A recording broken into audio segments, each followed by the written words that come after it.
Good morning. Buenos días, Sehr geehrter Herr Bundeskanzler, Herr estimado Olaf Scholz. canciller Es ist mir Olaf eine Scholz. besondere Freude, Querido Sie Olaf Scholz, in Ihrem es ersten un gran honor Arbeitsjahr para als mí Bundeskanzler der darle Bundesrepublik la Deutschland bienvenida a Davos in Davos willkommen heißen zu dürfen. en su primer año en el cargo Wir versammeln como uns hier canciller de in la einem República kritischen Moment, Federal de Alemania. wie das auch in den vielen Diskussionen Nos reunimos aquí en un momento offensichtlich war, crítico in einem kritischen Moment für Europa para und die Europa y la internationale comunidad Gemeinschaft. internacional. Mit der russischen Aggression gegenüber der Ukraine hat sich die Welt schlagartig Después del ataque de Rusia a Ucrania, el mundo ha cambiado eine abruptamente. Zeitenwende eingeleitet.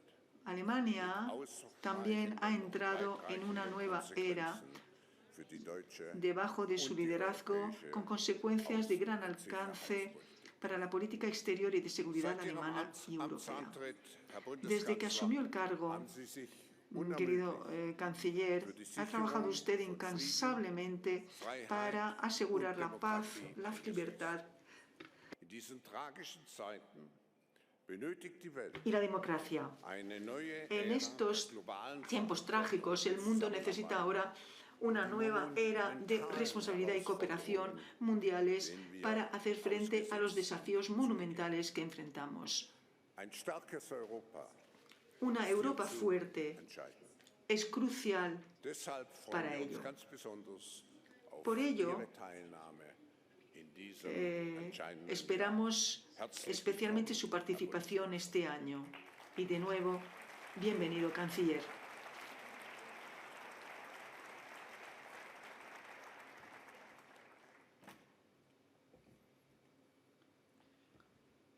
Sehr geehrter Herr Professor Schwab, meine sehr geehrten Damen und Herren! Profesor Schwab, señoras y señores, damas y caballeros, cuando alguien como yo, que ha crecido en Hamburgo, acude aquí a Davos, sus pensamientos se dirigen inevitablemente a Thomas Mann y su gran novela La montaña mágica. Al menos eso es lo que pensé en el camino hacia aquí. El paralelismo parecía aún más adecuado, ya que en el libro la visita de Hans Castorp, el hombre de Hamburgo, a Davos termina con lo que Thomas Mann llamó el rayo, la estallida de la Primera Guerra Mundial en julio de 1914. Así que, damas y caballeros, nosotros también hemos experimentado un rayo. Golpeó el 24 de febrero de 2022. La invasión rusa de Ucrania no marca el estallido de algún pequeño conflicto en algún lugar de Europa. Una gran potencia nuclear se está comportando como si tuviera el derecho de redibujar las fronteras. Putin quiere volver al orden mundial en el que la fuerza dicta lo que es correcto, en el que la libertad, la soberanía y la autodeterminación simplemente no son para todos. Eso es imperialismo. Eso es un intento de devolvernos a una época en que la guerra era un instrumento común de la política, cuando nuestro continente y el mundo carecían de un orden pacífico estable. Por eso, 3 días después del ataque ruso, hablé en el Bundestag de un hito. Esto está, por cierto, en línea con el análisis del Foro Económico Mundial y el tema que usted, profesor Schwab, ha elegido para esta reunión. Como dice, el mundo está realmente en un punto de inflexión. Y no solo se debe a la condición del Estado de Ucrania, sino que lo que está en juego es el sistema de cooperación internacional que fue diseñado después de 2 guerras mundiales devastadoras para dar efecto al voto de nunca más.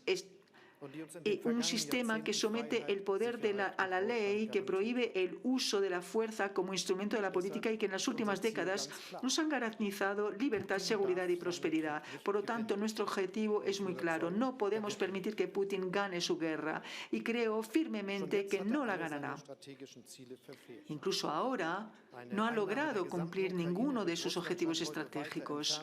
Rusia, capturando a toda Ucrania, parece menos probable favorable ahora que al comienzo de la guerra, gracias sobre todo a las notables acciones defensivas libradas por el ejército ucraniano y la población ucrania. Ucrania está haciendo hincapié ahora más que nunca en su futuro europeo, en una línea similar a la de Georgia y Moldavia. Por cierto, también estamos impulsando la integración en la Unión Europea de los países de los Balcanes occidentales y la promesa se le ha hecho y se cumplirá. La brutalidad de la guerra rusa ha unido a los ucranianos como nación más que nada en el pasado. Suecia y Finlandia, dos amigos cercanos y socios, ahora buscan unirse a la organización del Tratado del Atlántico Norte. Les daremos la bienvenida con los brazos abiertos.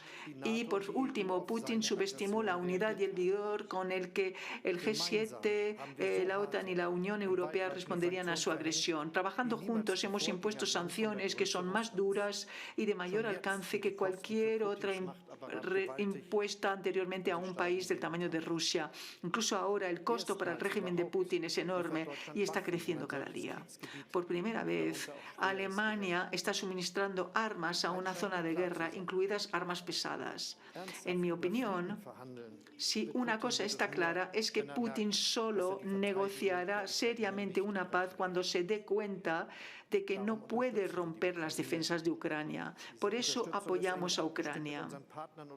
Este apoyo está estrechamente coordinado con nuestros socios y aliados, porque en esto también estamos unidos. No haremos nada que pueda hacer de la OTAN una parte en el conflicto, porque esto significaría una confrontación directa entre potencias atómicas. El objetivo es más bien dejar claro a Putin que no habrá paz de vencedores.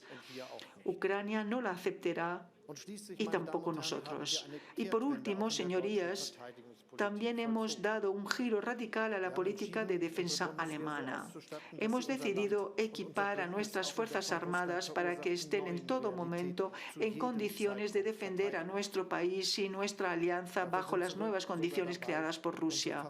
Incluso estamos en el proceso de cambiar nuestra Constitución para que esto suceda. Queremos poner a disposición 100.000 millones de euros para la necesaria modernización de nuestras fuerzas en los próximos años. La seguridad de nuestro país está en juego. Tenemos un mensaje inequívoco para nuestros aliados. Pueden confiar en Alemania. Hay otro punto en el que no hay duda. Pondremos fin a Alemania y a la dependencia de Alemania y de Europa de las importaciones de energía de Rusia. Este otoño se tomará una decisión sobre el carbón. Planeamos eliminar gradualmente el petróleo ruso para fin de año. Y también estamos trabajando sin descanso para poner fin a nuestra dependencia del gas ruso. Estamos dirigiendo, por ejemplo, nuestra atención a las terminales flotantes de gas natural líquido y las fuentes alternativas de suministro. Estamos avanzando con el desarrollo de las infraestructuras requeridas, terminales, puertos, oleoductos, con una prontitud sin precedentes. No obstante, esta reestructuración tendrá un impacto en las economías de Europa. Todos lo estamos sintiendo y sobre todo a través del aumento de los precios de la energía. Y por supuesto, esto presenta un desafío muy especial para un país como Alemania, que es una nación industrializada y planea seguir siéndolo. Por lo tanto, no dejaremos que nuestros negocios capeen estos solos. Hemos establecido un escudo protector para asegurar préstamos y, cuando sea necesario, ayudar con capital social. Y en los próximos años invertiremos miles de millones en la transformación de nuestra economía. Queremos reducir a la mitad la duración de los procesos de planificación, por lo menos a la mitad. Y en las próximas semanas lanzaremos una alianza para la transformación a través de la cual coordinaremos con trabajadores y empresarios la reestructuración de nuestra economía. De esta manera, todos sabremos con qué contar. En última instancia, nuestro objetivo es lograr la neutralidad de carbono para 2045 y esto ha recibido un nuevo impulso adicional por la guerra de Putin. Ahora tenemos aún más motivos para alejarnos de los combustibles fósiles. En Alemania estamos trabajando urgentemente en un programa de acción climática de emergencia. Ya se han dado los primeros pasos y queremos casi triplicar la velocidad con la que reducimos las emisiones para 2030 y generar el 80% de nuestra electricidad a partir de fuentes renovables. Al mismo tiempo, queremos avanzar en la transformación de los sectores del transporte y la calefacción y estamos trabajando para desarrollar una economía del hidrógeno. Nuestro objetivo es seguir siendo un país industrializado mientras nos volvemos climáticamente neutros. La década de 2020 serán años de cambio, renovación y reconstrucción. No caminaremos solos por este camino. Con el paquete Fit for 55 de la Unión Europea busca garantizar que el rumbo se establezca para la neutralidad climática de aquí a 2050 también en Europa. Y la política energética y climática son áreas que ejemplifican cómo la guerra de Putin ha hecho que sea aún más urgente para nosotros actuar, pero de ninguna manera es el único evento que ha causado este hito. El tema de esta reunión es la historia en un punto de inflexión, un tema que abarca mucho más que esta violación del orden pacífico internacional. Además de la guerra de Rusia, vemos otro desarrollo global que constituye un hito. Estamos experimentando lo que significa vivir en un mundo multipolar. La bipolaridad de la Guerra Fría forma tanto parte del pasado como la fase relativamente breve en la que Estados Unidos era la única potencia mundial, a pesar de que Estados Unidos, por supuesto, seguirá siendo el factor de poder dominante en el mundo. Por cierto, tampoco doy crédito a los informes de una nueva bipolaridad entre los Estados Unidos y China. Por supuesto, China es un actor mundial, pero de nuevo debemos agregar que una vez más, porque históricamente hablando, este fue consistentemente el caso a largos periodos en la historia mundial. Pero así como eso no significa que tengamos que aislar a China, tampoco da lugar a la reivindicación de la hegemonía china en Asia y más allá. Sobre todo porque estamos viendo surgir nuevas y ambiciosas potencias en Asia, África y América Latina. Todos ellos están aprovechando las oportunidades que les ofrece la globalización y no podemos olvidar el poder intransigente de China y vemos las oportunidades.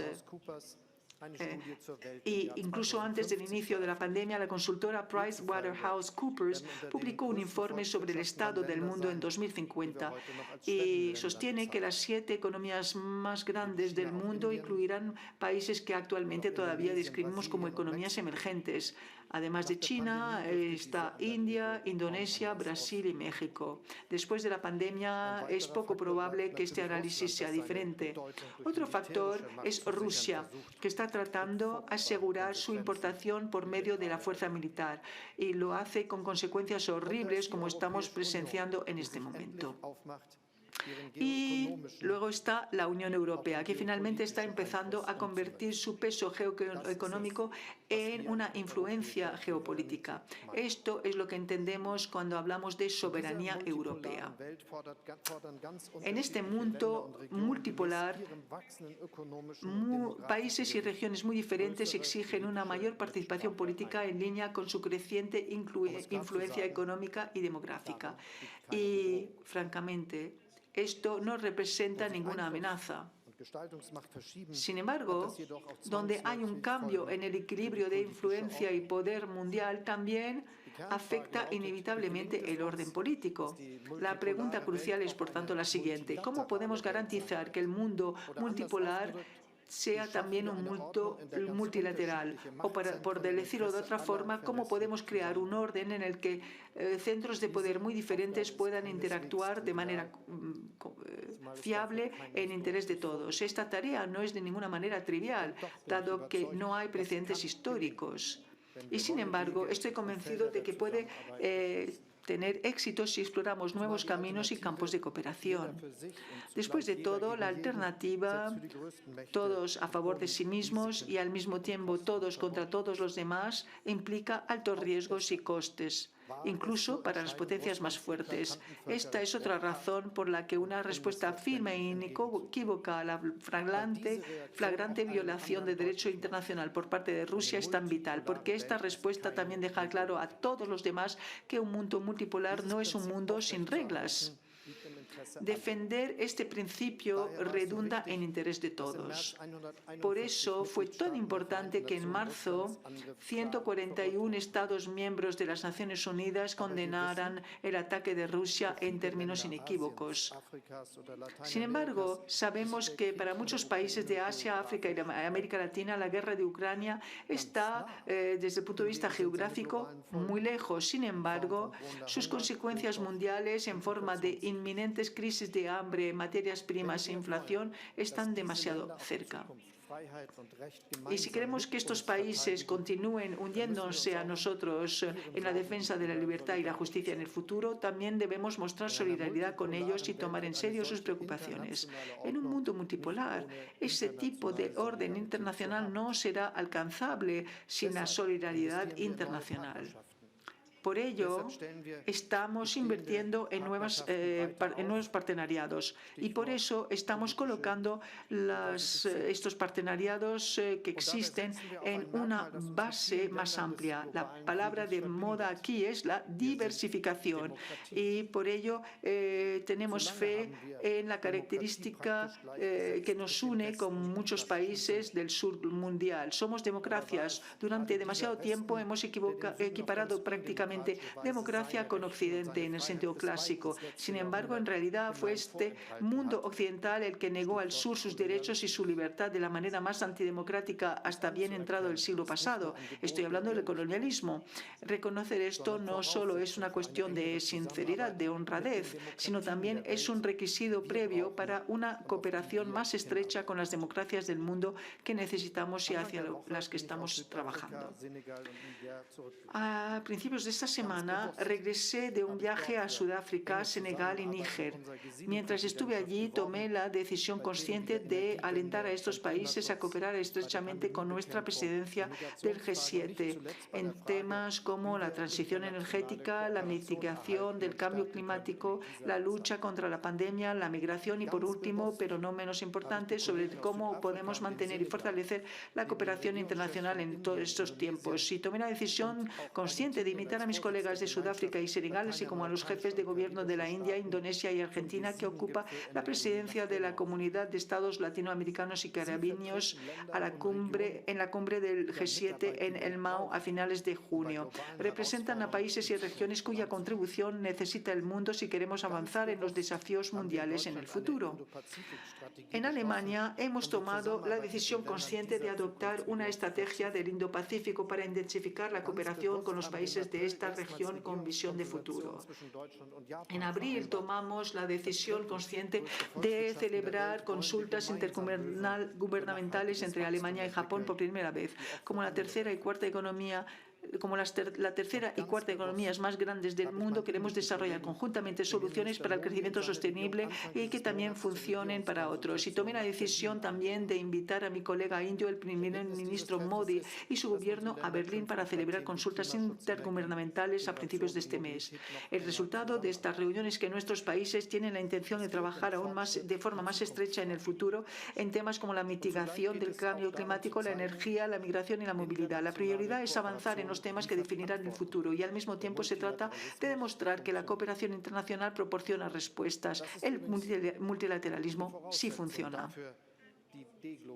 Esto es, por cierto, la condición para detener la tendencia de desglobalización que estamos viendo actualmente. Por supuesto, necesitamos reducir algunas de nuestras dependencias estratégicas. La pandemia nos ha demostrado, no solo en relación con los medicamentos y los equipos de protección, nuestra dependencia de las importaciones de combustible de Rusia también entra en esta categoría. Por esto estamos poniendo fin a ella. O tomemos la actual falta de semiconductores, por ejemplo. En este contexto es realmente una buena noticia que Intel esté planeando fabricar chips en Alemania en el futuro, que es, por cierto, uno de los mayores asentamientos de la industria en la historia de nuestro país. Lo que necesitamos ahora es una mayor resiliencia económica en este mundo multipolar y propenso a la crisis. Y aquí también la respuesta tiene que ser la diversificación de la política y de los negocios por igual. Al mismo tiempo debemos tener cuidado porque la necesaria diversificación no puede convertirse en una excusa para aislarse y levantar barreras y proteccionismo. Es decir, que la desglobalización no es el camino, no funcionará. Porque al contrario de todo lo que proclaman los populistas, son las empresas, los trabajadores y los consumidores de nuestros países los que pagan el precio de los derechos de aduana y las barreras comerciales. Esas personas, por lo tanto, ya están soportando la peor parte del aumento de precios. Y otra cosa que no debemos olvidar, cuando se habla de forma descuidada de desglobalización o incluso de desacoplamiento. La proporción de personas que viven en la pobreza extrema ha disminuido en los últimos 40 años en más del 40% y ha llegado al menos del 10%. La mortalidad infantil se redujo en el mismo periodo de 10 a menos del 4%. Y a nivel mundial, la esperanza de vida en realidad ha aumentado en 12 años, de 61 a 73 años. Estos logros no solo son el resultado de las políticas nacionales, son sobre todo el resultado del intercambio internacional de tareas, del intercambio de conocimientos y de la conectividad económica mundial que han permitido a miles de millones de personas salir de la pobreza. Con eso no quiero decir que la globalización solo ha producido ganadores en los últimos 20 o 30 años. Esto es especialmente cierto con respecto a las naciones industrializadas. La competencia global, la deslocalización de la producción a otros países o regiones, la crisis en el mercado financiero, el impacto de la transformación digital en el mercado laboral, todo esto está inquietando a muchos de nuestros ciudadanos. Todo esto ha intensificado los llamamientos a la renacionalización. Los responsables de políticas y las empresas deben tomar en serio estas preocupaciones y nuestra respuesta no puede ser simplemente continuar como antes, sobre todo porque la fase especial de mundialización que hemos experimentado en América del Norte y Europa durante los últimos 30 años, con un crecimiento fiable, estable, un alto nivel de valor añadido, una baja inflación, están llegando al final inevitable. Una razón para esto es que los productos de bajo coste del sur global se están convirtiendo gradualmente en economías prósperas con su propia demanda. Estos productores de estos productos que aspiran al mismo nivel de prosperidad que nosotros están compitiendo con nosotros por los mismos bienes. Por lo tanto, lo que necesitamos es una mundialización sostenible y resiliente que utilice los recursos naturales con moderación y, sobre todo, que tenga en cuenta las necesidades de las generaciones futuras. Una mundialización basada en la solidaridad tiene que beneficiar a todos los ciudadanos en todas las partes del mundo y para ello hace falta una mundialización inteligente con reglas modernas y nuevas formas de cooperación. Y quiero ilustrar lo que estoy diciendo con 3 ejemplos. Pongamos el cambio climático. Todos sabemos que si no cumplimos con los objetivos climáticos de París, el mundo se dirige hacia el desastre.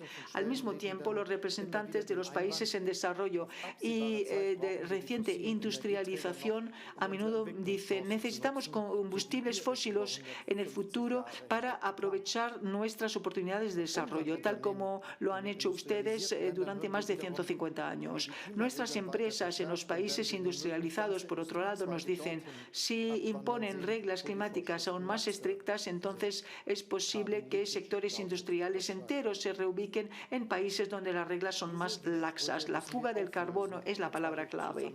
Tenemos que resolver estos estos conflictos de interés y tenemos que hacerlo a través de la cooperación. Nos hemos fijado en el objetivo de hacer del G7 el núcleo de un club climático internacional que implementará los objetivos climáticos de París a un ritmo acelerado.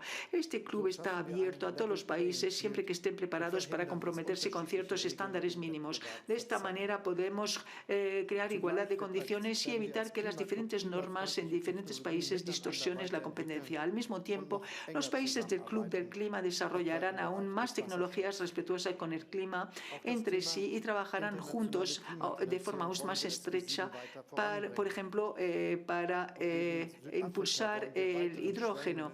Como G7 también queremos avanzar en el tema de la financiación climática internacional. Junto con Sudáfrica queremos ofrecer a otros países en desarrollo y recientemente industrializados asociaciones de transición energética justa que les ayuden a hacer una transición justa hacia un futuro climáticamente neutro. Esto nos permitirá incorporar a los socios que necesitamos urgentemente para la transición climática. El segundo ejemplo se refiere a la Agenda 2030 de la ONU. Existe el peligro de que la pandemia y la guerra de Rusia reviertan el progreso en el desarrollo que hemos visto en las últimas décadas. Esto es especialmente dramático en la lucha contra el hambre y la pobreza. Si no tomamos medidas rápidas y decisivas para contrarrestarlo, corremos el riesgo de experimentar la peor hambruna del mundo en décadas. Por lo tanto, como titulares de la presidencia de G7, hemos establecido una alianza para la seguridad alimentaria mundial junto con el Banco Mundial. Alemania puso a disposición algo menos de medio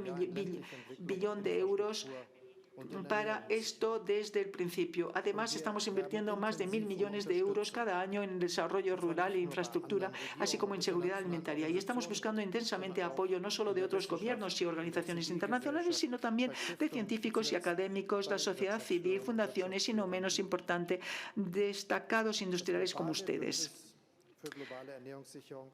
La Alianza para la Seguridad Alimentaria Mundial está abierta a todos. Y hay otra cosa importante en esta situación. Como G7 estamos comprometidos con la apertura de los mercados agrícolas, y cuando digo esto soy consciente de que todavía queda mucho trabajo por delante, también en Europa. Las restricciones a las exportaciones no son la solución, socavan la seguridad alimentaria y de hecho ponen en peligro las vidas humanas. El tercer ámbito en el que queremos garantizar una mejor cooperación internacional se refiere a cómo abordamos cómo abordaremos las crisis sanitarias en el futuro. Todos esperamos que 2022 fuera el año en el que la economía mundial se recuperara después de la pandemia de COVID-19. En cambio, hemos visto confinamientos en China y nuevas variantes del virus y un alto número continuo de casos. La pandemia aún no ha terminado, por mucho que nos gustaría que lo estuviera. Y no terminará hasta que finalmente tengamos el ciclo recurrente de nuevas mutaciones que desencadenan nuevas olas de infección. Por ello, como G7, continuaremos haciendo todo lo que esté en nuestro alcance para apoyar el ACT Accelerator coordinado por la OMS. Asegura que las vacunas se distribuyan en todo el mundo. Alemania es líder en este caso, proporcionando 1.300 millones de euros solo este año. Y les pido a todos ustedes y a sus empresas que se unan a nosotros en este camino. Un ejemplo de lo que se puede lograr con la cooperación entre responsables de la formulación de políticas y las empresas es el desarrollo de la producción mundial de vacunas. Hace unas semanas uní fuerzas con la UE, la Unión Africana, los presidentes de varios países africanos y la empresa alemana BioNTech para lanzar un proyecto diseñado para establecer sitios de producción modulares en Sudáfrica, Ruanda, Ghana y Senegal. Se trata de la lucha contra la COVID-19. En el futuro también es el de la lucha contra enfermedades como la malaria o el ébola. Los ministros de la salud del G7 acordaron la semana pasada un pacto de preparación para la pandemia. Su objetivo es mejorar el intercambio de datos, fomentar las redes entre expertos internacionales en salud y movilizar equipos de respuesta rápida para hacer frente a un brote si surge la necesidad. Y fortaleceremos la Organización Mundial de la Salud sobre una base duradera. Logramos un primer avance a finales de abril. Acordamos a nivel internacional colocar finalmente la financiación de la OMS sobre una base más amplia y confiable.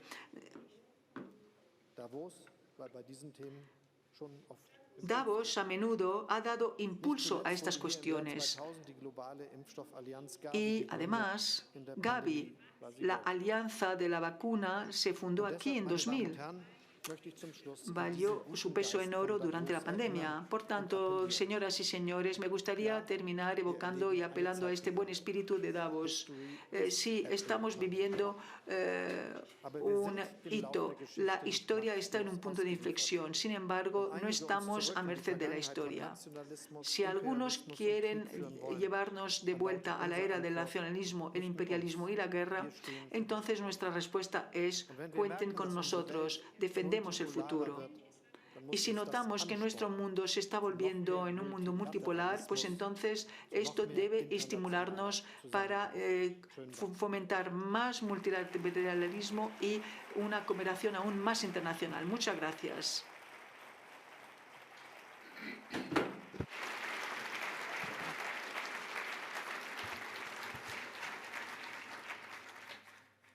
Herr Bundeskanzler, herzlichen Dank für diese umfassende Grundsatzrede. Señor Canciller, Ich habe eine muchísimas ganze Reihe gracias von Fragen beantwortet, aber ich sehe, Sie por, haben este, schon die Antworten zu por den esta meisten locución. Fragen Tengo toda una gegeben, serie aber de trotzdem preguntas que quería hacerle, pero usted ya ha abordado la mayor parte de estos temas e incluido las respuestas en su locución. Sin embargo, sí hay algunos aspectos que querría mencionar. Cuando miramos lo que son las perspectivas de la economía internacional y todo lo que hemos estado hablando esta semana, hemos de decir que ha habido toda una sensación de optimismo, una sensación de optimismo en todas las sesiones. Hablando de la inflación, por ejemplo, uno tiene la sensación de que la agresión contra Ucrania ha sido un punto de inflexión para todas las economías, un verdadero golpe. Señor Canciller, ¿qué decisión política, qué instrumentos financieros cree usted que serían eficientes para Alemania y para Europa de manera de estabilizar las economías? Tenemos toda una serie de situaciones muy difíciles que han provocado un verdadero golpe. El coronavirus, que produjo una situación en la que hubo un retroceso económico. Y como respuesta a ello, establecimos unos programas de desarrollo económico y de infraestructura que garantizan han garantizado el aumento de la demanda internacional. Estos son grandes cambios que tienen que ver con el hecho de que tenemos que terminar con el cambio climático provocado por el ser humano. Y nosotros queremos reducir la demanda de combustibles fósiles para garantizar que aquellos que no crean que esto sea importante, pues bien, no encuentren recursos suficientes. Además, se ve el terrible impacto que ha tenido la agresión de Rusia, no solo en Ucrania y los países vecinos, sino en países que están mucho más lejos de Europa.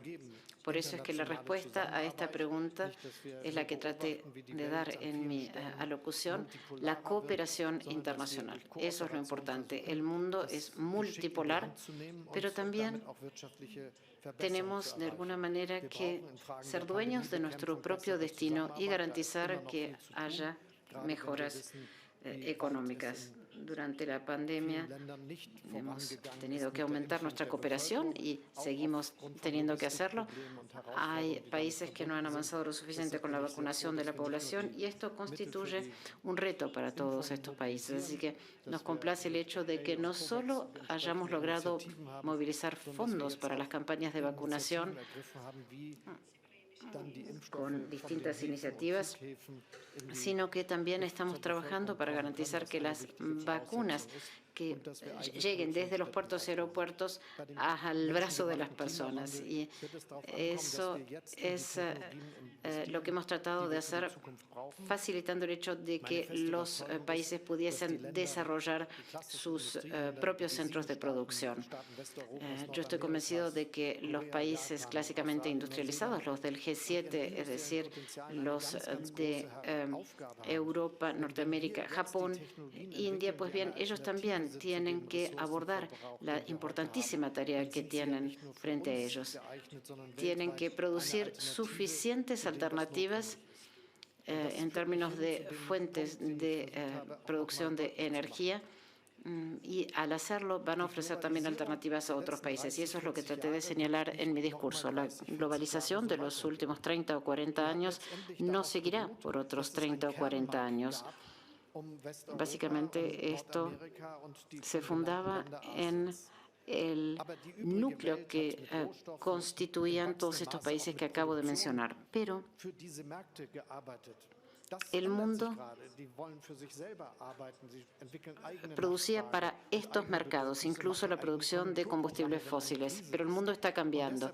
Desarrollaron sus propios programas económicos y estímulos a su propio desarrollo utilizando sus propios recursos, los demás países del mundo. Así que el periodo en el que buena parte del mundo se focalizó en producir para una parte limitada del mundo ya está llegando a su término y tenemos que garantizar que desarrollemos estas tecnologías y las pongamos a disposición de todo el mundo, y eso es lo que iniciará los procesos de crecimiento tan sumamente necesarios. No tendremos éxito, como algunos imaginan, y siempre he rechazado este enfoque, porque si uno se fija en los 200 años de desarrollo industrial en Europa y Norteamérica, y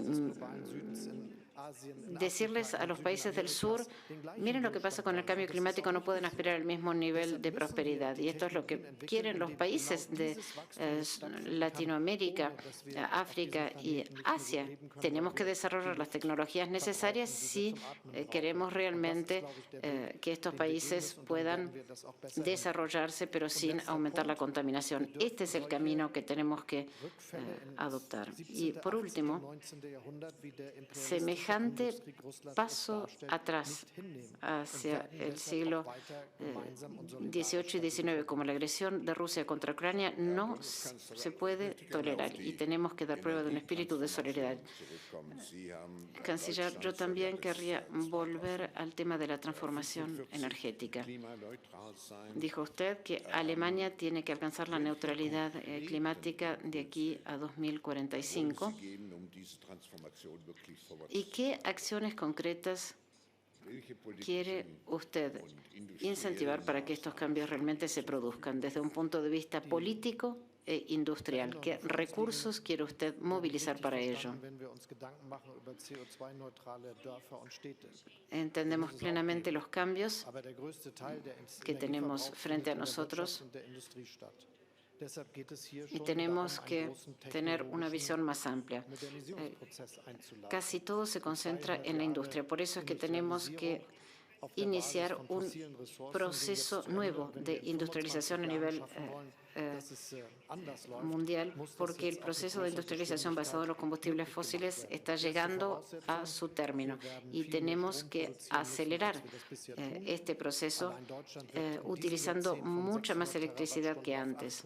Alemania aumentará, pasa de 600 a 800 terawatts este año y tendremos que duplicar esta cifra en los próximos 10 años. El acero se produce con la ayuda de la electricidad y si queremos seguir haciéndolo en el futuro y producir electricidad no a partir de combustibles fósiles e incluso el calor, ¿no? Sin combustibles fósiles, tendremos que avanzar más en este sentido y lo mismo con la movilidad. Tendremos que basarnos en el hidrógeno. Tecnológicamente ya es posible, no es nuevo, pero tenemos que abordar esto de manera enérgica y acelerada. Tenemos que realmente adoptar la electricidad. La Unión Europea, de hecho, sigue el mismo enfoque.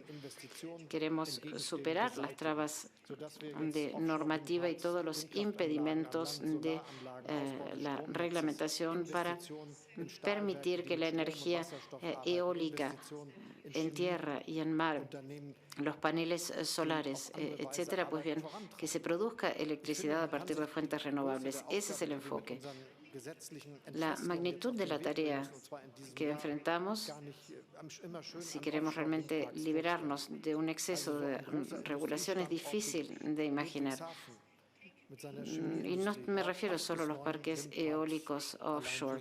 La industria química necesita muchísimos parques eólicos para cubrir sus propias necesidades. Y para una planta de acero, lo mismo, lo cual les da una idea de la magnitud de la tarea que enfrentamos. Pero la industria sabe dónde poner el dinero y eso es bueno, ¿no es cierto? Señor Canciller, creo que usted ya ha abordado este tema, pero esta reestructuración a nivel mundial, a nivel nacional,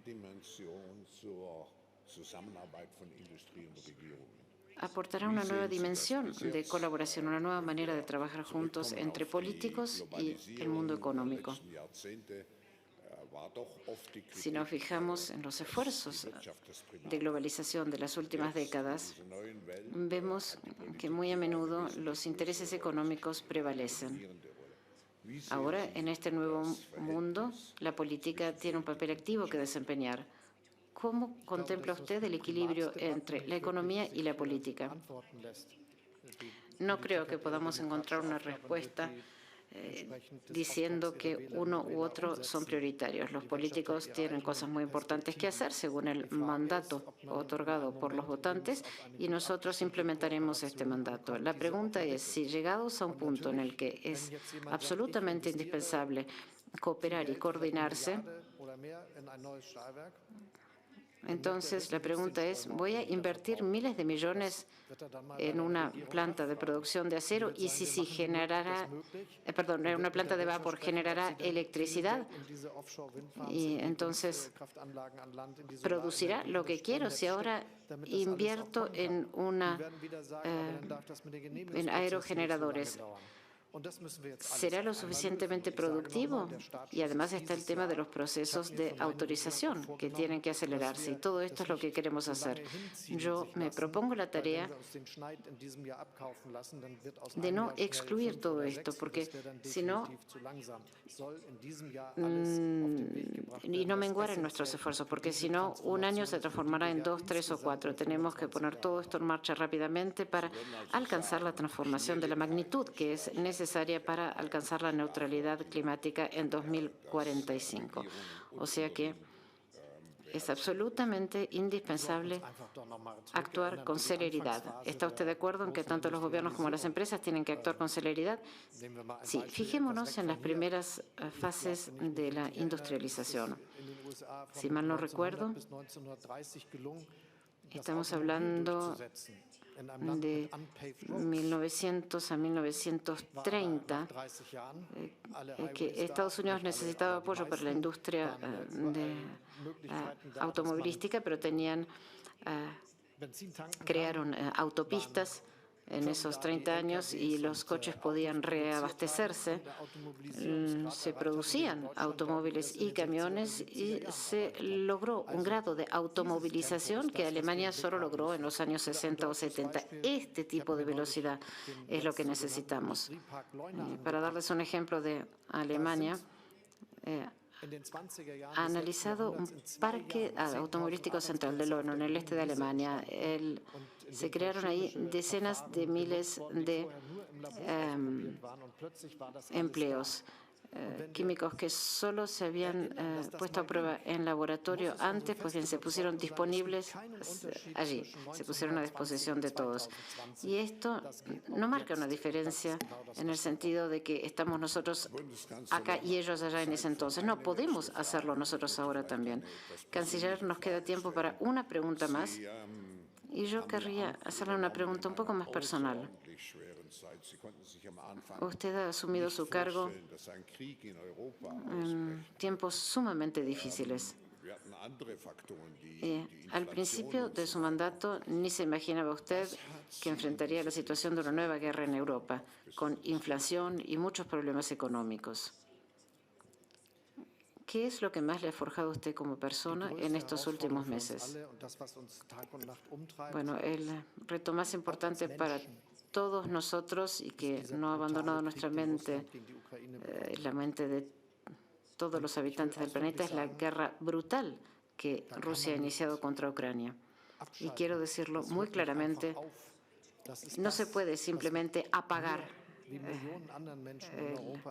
tema como si hubiese terminado de la noche a la mañana. No, esto es algo que nos mantiene preocupadísimos, a mí, a todos los políticos y a millones de personas en el mundo. ¿Qué va a pasar con esta guerra? ¿Se expandirá más allá de las fronteras de Ucrania? Y tenemos que apoyar a los ciudadanos ucranianos porque se ve cómo están sufriendo. Esto es tremendo. Y no tenemos que olvidar el horror. No podemos apagar la televisión. Tenemos todos los días que hacer todo lo que podemos para poner término a esta guerra espantosa.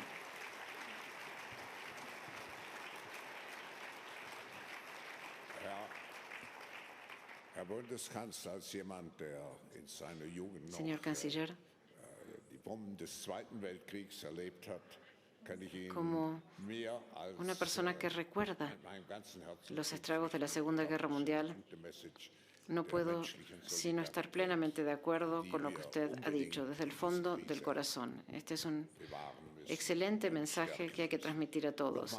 Tenemos que mantener este tema bien presente en nuestras mentes a lo largo de toda la crisis. Muchísimas gracias por su visita, muchas gracias por venir aquí a Davos y muchas gracias por su locución.